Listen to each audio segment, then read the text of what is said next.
Imagine this.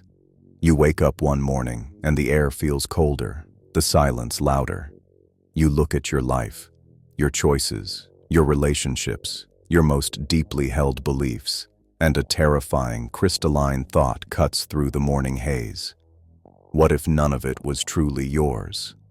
Not in the sense of ownership, but in the sense of origin. What if the life you are fiercely defending, the career path you chose, the political stance you cling to, the very definition of success you are relentlessly pursuing, was not a product of your own sovereign will, but a meticulously woven tapestry of subtle, psychological manipulation engineered by forces you were never taught to see? This is the unsettling paradox at the heart of the modern condition. We believe we are the captains of our souls, yet we move through a world saturated with engineered incentives, carefully calibrated social pressures, and digital echo chambers designed not to inform us, but to direct us. You feel a pang of ambition, a surge of righteous anger, a sudden, inexplicable need to buy a certain product or support a polarizing figure. You call this feeling or preference or conviction. But what if that feeling was merely the perfectly executed conclusion of a hidden syllogism planted in the deepest, most undefended chambers of your mind? Think of a chess grandmaster moving a pawn. You, the pawn, feel a genuine urge to move forward, to capture. You experience the move as your decision, driven by the logic of the board. Yet, the grandmaster, seeing the entire game across time, knows your movement was not freedom, but a necessary, predictable step in a strategy that concludes with your sacrifice or your minor victory serving a greater, unseen end. This realization is not a conspiracy theory. It is a question of philosophical gravity rooted in the most honest appraisal of human nature and power dynamics. The foundational texts of civilization, from Sun Tzu to the cynical masterpiece of Niccolò Machiavelli, are not merely historical relics. They are anatomical diagrams of the human soul's vulnerabilities, laid bare by those who mastered the mechanics of influence. Machiavelli's work, often villainized, is less a blueprint for evil and more a stark, unforgiving mirror that shows you the mechanisms of power as they truly are, not as you wish them to be. He forces you to confront the devastating truth. The world is less interested in your personal enlightenment and more interested in your utility. The chilling question then is this: are you a utility, a predictable, exploitable resource, or are you a sovereign consciousness? Every day, you are making choices that determine the course of your life. But are those choices genuinely flowing from your authentic self? Or are they the refined end product of a lifetime of conditioning, social anxiety, and a deep, unconscious fear of being outcast or wrong? The fear of the crowd is the first great lever of manipulation.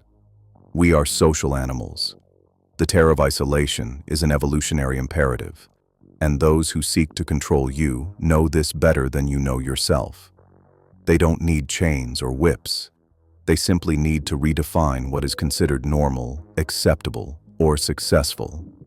If your freedom is contingent upon conforming to a system that profits from your predictability, then what price have you already paid in terms of your true potential, your unexpressed wisdom, and your own unique, uncompromised path? How many brilliant, radical ideas have you stifled for fear of judgment? How many deeply felt desires have you abandoned because they didn't align with the scripted narrative of your life? The manipulation is successful not when it forces you to do something you hate, but when it persuades you to love your servitude. We are living in an era where the data points of your existence are constantly being aggregated, analyzed, and weaponized against your autonomy.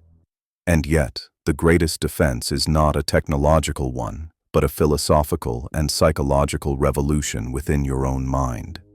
To become unmanipulatable is not about building walls. It's about making your inner world so profoundly real, so deeply anchored in self-knowledge, that the external noise and engineered narratives simply cannot find purchase. It's about becoming a force of gravity unto yourself, rather than an object being pulled by every passing current. But to begin that rebellion, you must first understand the architecture of the cage.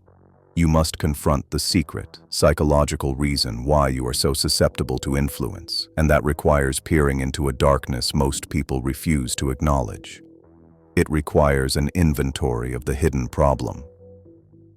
The hidden problem and its psychological, philosophical roots. If the core question is, why am I manipulable? The answer lies in a devastating triangulation between unconscious incompleteness, the will to meaning, and the fear of freedom. This is the secret architecture of the cage, a design far more insidious than any external conspiracy. To understand it, we must journey through the intellectual wilderness charted by the great existentialists and depth psychologists. The first psychological root is unconscious incompleteness, an idea profoundly explored by Carl Jung. Jung showed us that the psyche is not a seamless whole. It is a repository of conscious self, but also a vast, unexplored territory, the shadow. This shadow is everything we deny, repress, or reject about ourselves. Our dark urges, our true anxieties, our radical uniqueness, and our magnificent, terrifying potential. When we refuse to integrate the shadow, when we insist on presenting a clean, consistent, socially acceptable persona, we create an immense gravitational void inside. This void is the perfect vacuum for manipulation. Because we are internally incomplete, we constantly seek external validation, affirmation, and direction to fill the gap. A manipulator doesn't need to create a weakness. They simply need to exploit the existing, self-inflicted wound of your unlived life. They offer you a ready-made identity, a simple cause, a communal belonging, or a singular vision of success that promises to make you whole. They don't sell you a product. They sell you a piece of your repressed shadow, conveniently packaged and socially approved. The moment you define yourself by external criteria, be it a political flag, a brand, or the approval of a specific group, you have handed over the remote control of your internal state. You've outsourced your self-worth. The second, deeper philosophical root is the relentless, yet often misdirected, will to meaning, a concept heavily influenced by thinkers like Viktor Frankl. Humanity cannot abide a vacuum of meaning. We are meaning-making animals, and when the universe refuses to provide a neat, clear-cut script, we desperately seek one. This is where the profound burden of freedom, the terror that Jean-Paul Sartre called angoisse, anguish, comes into play. Sartre's radical existentialism dictates that existence precedes essence. You are born, and only then do you define yourself through your choices. You are condemned to be free. There is no pre-written guide, no divine instruction manual for you. This limitless freedom is terrifying because it means you are 100% responsible for everything you are. To evade this terrifying responsibility, we commit what Sartre called bad faith. We pretend we are not free. We hide behind social roles. I'm just a father. I'm only an employee. Behind historical inevitability, or, most commonly, behind an ideology that supplies a ready-made, comprehensive meaning system. Manipulators are the architects of these convenient meaning systems. They offer clarity in a chaotic world. They replace the burden of choosing your truth with the comfort of inheriting their truth. When you are manipulated into a political movement, a cult, or even a toxic relationship, you are often less drawn to the explicit promise and more drawn to the relief of not having to think for yourself. The manipulative narrative acts as a crutch, allowing you to sidestep the crushing weight of authentic, self-generated meaning.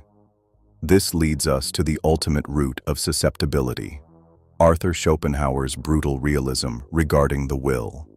Schopenhauer saw life as driven by a blind, irrational, ceaseless force, the will, manifesting in humans as perpetual, unquenchable desire. This restless desire makes us fundamentally unhappy and constantly seeking external stimulation or resolution. The manipulator simply learns to harness this primal, driving force. They don't try to change your will, they simply direct its current. They understand that if they can tie your innate desire for power, security, love, or recognition to their objective, you will become a self-propelling engine of their design. The moment a manipulator connects their agenda to your deepest, unconscious desire, they no longer need to push you. You will pull yourself. The combined effect of these forces is the creation of a psychological automatism. You become a creature of predictable reactions.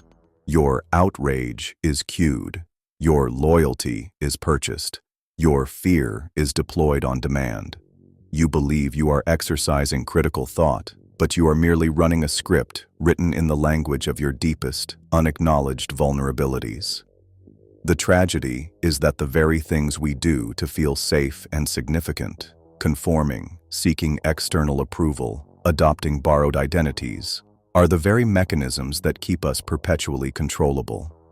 The manipulator sees not a complex, conscious being, but a matrix of exploitable anxieties and desires.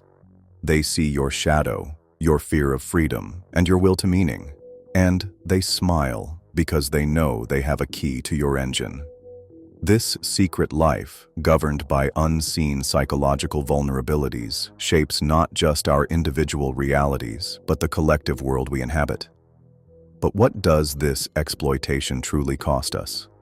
What are the unseen consequences of this state of perpetual psychological servitude?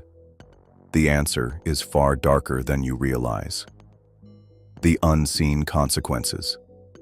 The cost of this psychological servitude, this bad faith rooted in unconscious incompleteness, is not merely the occasional bad decision or a moment of regret. The unseen consequence is the slow, systematic erosion of your ontological authority, the deep, fundamental right to be your own self. This erosion silently shapes not just your choices, but your very perception of reality, making the cage invisible from the inside. The first and most devastating unseen consequence is the death of radical thought. Manipulation thrives on homogeny. It requires a predictable herd, and the most effective way to prevent radical, self-generated thought is to condition the mind into a constant state of cognitive consistency. This is a defense mechanism where your brain preferentially seeks out, interprets, and remembers information that confirms what it already believes or what its social group dictates. This is the ultimate self-imposed prison. Your intellect is constantly working against your own potential for genuine discovery. When a manipulator deploys a narrative, they are not asking you to logically evaluate. They are asking you to feel validated. The moment you feel the satisfying rush of being right, of being morally superior, of being part of the knowing in-group, you have traded intellectual rigor for emotional comfort. This constant seeking of validation dulls the capacity for Nietzschean self-overcoming, the painful, necessary process of challenging your most cherished values and tearing down your own philosophical foundations to build something stronger. You become brittle, unable to tolerate cognitive dissonance, and thus fiercely protective of the very narratives that exploit you. This leads to the second major consequence, the dissolution of authentic identity. If you are constantly outsourcing your meaning and chasing external validation, your true, intrinsic self, the sovereign voice Machiavelli implicitly demands you protect, begins to atrophy. This is the price of confusing your persona, the mask you wear for society, with yourself. In the manipulative ecosystem, your value is determined by your utility within the system. You are incentivized to perform a role: the tireless worker, the loyal consumer, the righteous ideologue. As Aldous Huxley warned in his dystopian visions, the ultimate control is achieved when the managed masses not only accept their subservience, but are actively engineered to desire it. When you derive your core identity from the role the system has assigned you, The idea of stepping outside that role, of living a life that is truly non-compliant, feels not just scary, but literally existential. To shed the role is to risk disappearing because you have forgotten how to simply be. The ultimate horror is looking in the mirror and realizing the face staring back is merely the most successful performance of a life you never authored. The third consequence is the weaponization of your empathy and moral compass. The most sophisticated manipulations are not based on malice, but on the exploitation of your highest ideals. They appeal to your sense of justice, your desire for equality, or your impulse to protect the vulnerable. The trick is to tie these noble, empathic drives to a destructive or self-serving agenda. This is often achieved through the creation of a perpetually shifting, emotionally charged other. By channeling your innate moral fire, the desire to fight wrongness, toward a convenient, manufactured enemy, the manipulator ensures two things. Your energy is spent fighting an external shadow war, preventing you from ever examining the internal structures of control. Your moral judgment becomes a trigger. You are taught to feel disgust, outrage, or fear on command, and your moral duty becomes inextricably linked to following the manipulator's direction, believing it is the only way to be good. When your moral compass is successfully hijacked, you become a volunteer enforcer of your own captivity. You police not only your own thoughts, but also the thoughts of those around you, defending the very system that diminishes your freedom. This is the triumph of psychological engineering.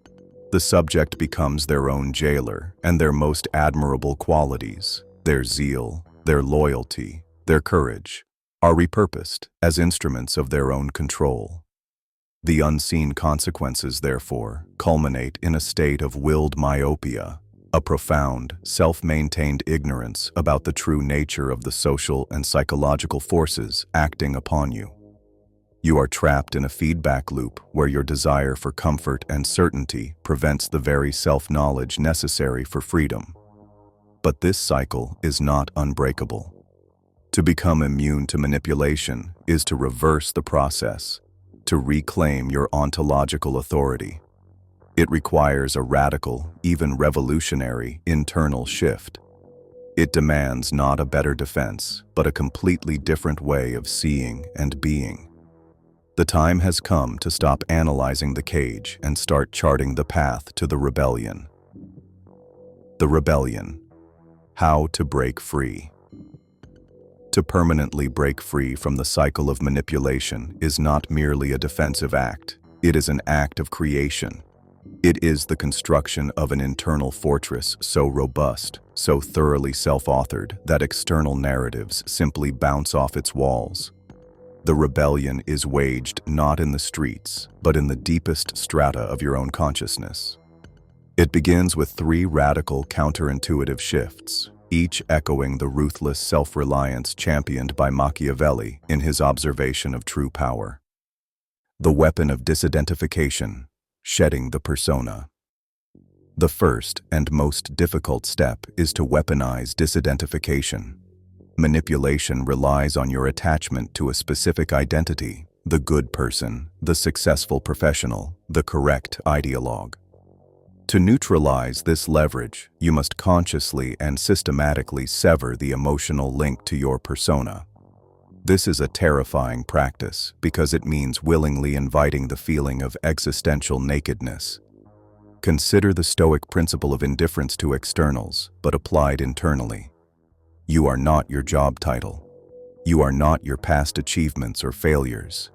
You are not your political affiliation. These are roles, and you must maintain an emotional distance from them, using them as tools rather than allowing them to use you as a vehicle. The counterintuitive practice. Whenever you feel a surge of powerful emotion, outrage, validation, or defensiveness, ask yourself the Machiavellian question: who benefits from me feeling this way, and how does this feeling serve their goal, not mine? This immediate cognitive halt breaks the automatism. It forces a separation between the triggered reaction and the sovereign observer within. The goal is to see your emotions as data, not destiny. When you stop identifying with the persona, manipulators lose their primary access point because they can no longer threaten your core sense of self by attacking a role you no longer cling to. Your self-worth must become non-negotiable and internally generated. 2. The embrace of cognitive dissonance. Becoming the question mark. The second key to rebellion is the radical embrace of cognitive dissonance. As we established, the manipulated mind craves consistency and recoils from internal contradiction. The free mind, however, understands that reality is paradoxical, and only through holding two conflicting ideas simultaneously can genuine insight, the kind that manipulators cannot anticipate, be generated. This is the principle of intellectual antagonism. You must become your own greatest philosophical adversary. When you encounter a belief you hold dearly, or a piece of information that makes you feel righteous, immediately seek out the most intelligent, articulate, and compelling argument against it. Don't seek to dismiss it. Seek to understand its logic, even if it feels morally repulsive or intellectually challenging. The philosophical practice. Regularly engage in as-if thinking. If you are a staunch believer in A, spend an hour genuinely arguing not A with yourself, embodying the mindset of the opposition. This is not about changing your mind. It is about expanding the architecture of your thinking so that it cannot be caged by simple binary narratives. The manipulator's toolkit relies on dividing the world into simple good versus evil, us versus them. When your mind can comfortably navigate the gray, complex realities of the world, you become impervious to these simplistic triggers. You stop seeing the world through predefined frames and start seeing the mechanisms of the frames themselves. 3. The rediscovery of will. The inner sovereign. The ultimate breakthrough lies in reclaiming the will from Schopenhauer's realm of blind desire and channeling it into authenticity. The act of creating your essence as you go, as defined by the existentialists. Manipulation is the successful redirection of your energy. Freedom is the rigorous, conscious self-direction of that energy toward self-generated goals. This is the practical application of Machiavellian virtù, often mistranslated as virtue, but which truly means force, spirit, and efficacy, to decisively act in the world to achieve a self-determined end. To be unmanipulatable, you must become a person with a clear, self-defined purpose and a ruthless focus on executing it. A person lost in aimless, external seeking is easy prey. A person driven by an internal, sovereign mission is a force that resists external redirection. The actionable practice. Identify the difference between directed action, actions that move you toward your deepest, most authentic self-authored mission, and reactive motion, actions triggered by external incentives, social pressure, or emotional cues. Every morning, choose one single action that serves your directed action and execute it before engaging with the outside world. This habit systematically retrains your brain, replacing the neurological pathways of reaction with the pathways of self-command. You become the subject, the author, and the object of your own life's script. The rebellion is a commitment to a life of profound difficulty, the difficulty of being solely responsible for your own meaning and choices. But this difficulty is the only true shield against the easy comfort offered by the manipulator's cage. The comfort of the cage is the guarantee of your servitude. The discomfort of the sovereign path is the guarantee of your absolute freedom. This journey toward self-sovereignty leads us to the final, most radical realization, the truth about what manipulation fundamentally fears. The ultimate truth, the final, most powerful realization. We have dissected the cage, exposed the psychological roots, and charted the course of internal rebellion. We are now ready for the final, most profound realization, the ultimate truth that makes all past struggles suddenly clear and grants you not just immunity, but ontological sovereignty. The most powerful truth about manipulation is this: It is fundamentally a technology of certainty. The manipulator's entire architecture, the fear, the outrage, the binary narratives, the promise of belonging, is designed to grant the manipulated subject a profound, addictive feeling of certainty in an uncertain world. They provide you with a definitive enemy, a definitive path to righteousness, and a definitive conclusion to the chaos of existence. They offer a ready-made epistemology, a system for knowing what is true that relieves the individual of the excruciating, lifelong labor of genuine intellectual and moral inquiry. Your deepest susceptibility is not your greed or your fear, it is your intolerance for ambiguity. The paradox of sovereignty. The ultimate act of becoming unmanipulatable, therefore, is to embrace and cultivate deep, foundational uncertainty. This is the paradoxical foundation of true sovereignty. Machiavelli knew that power does not reside in the rigid, predictable structure, but in the fluidity and adaptability, the ability to be the fox and the lion. The mind that is willing to live in the unresolved middle ground, the consciousness that can function effectively without needing absolute answers, is the consciousness that can never be fully mapped or controlled. You become a non-linear variable in a system built on linear prediction. This is the state of existential humility, the recognition that your current knowledge is always partial, that your moral position is always evolving, and that the universe will never hand you a perfect, finalized truth. The manipulated mind sees a complex issue and asks, which side is correct so I can join it?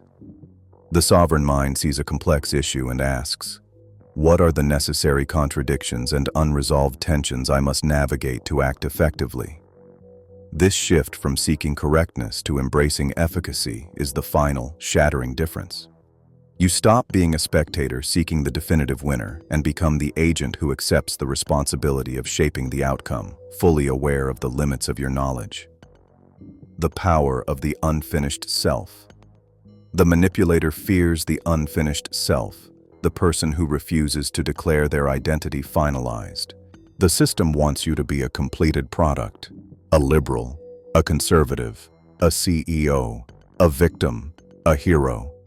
The finished product is predictable, but the sovereign recognizes that life is a continuous, self-authoring process. Your most powerful defense is to make your essence perpetually emergent, to be in constant, deliberate flux. This means refusing to take the final title. Never allow a single label, role, or past action to define the totality of who you are. Your identity is a verb, not a noun. The practice of philosophical deconstruction. Every few years, deliberately and systematically deconstruct your own foundational beliefs. Ask, if the entire world I currently believe in were wrong, what would be the first step I'd take? This keeps your intellectual foundations agile and prevents them from becoming the brittle, exploitable structures of a rigid ideology. Cultivating the inner witness. Develop a powerful, detached consciousness that watches your own psychological reactions. When anger, fear, or attachment surge, the inner witness says, that is a programmed reaction to a manipulative trigger, not, that is me. This separation ensures that your actions are driven by self-command, not by external cue. When you operate from a place of cultivated uncertainty, you become an existential anomaly. You cannot be baited with certainty. You cannot be terrified by the idea of being wrong, because you have accepted that being wrong is a necessary, lifelong condition of learning. You cannot be controlled by belonging, because your primary allegiance is to the rigorous, uncertain truth of your own experience and self-generated vision. The final charge. The ultimate truth is that you are not a fixed entity to be managed. You are a force of becoming that must be directed. The world of manipulation is built on the lie that there is a comfort zone you can buy, a safety you can outsource, and a truth you can inherit. The only way to never be manipulated again is to embrace the full, terrifying weight of absolute self-responsibility, to accept that your freedom is the product of your ongoing, conscious effort to define reality for yourself. It means living dangerously, not by taking physical risks, but by taking the greatest philosophical risk of all, the risk of genuine originality. Go forth, then, not as a defiant enemy of the system, but as an unsolvable complexity. Let your inner world be a realm of constant questioning, paradoxical understanding, and self-generated purpose. Let your uncertainty be your shield, and your uncompromising self-direction be your only master. When you are no longer seeking answers from the outside loses all power over you. The rebellion is complete. The sovereignty is yours. Now, begin.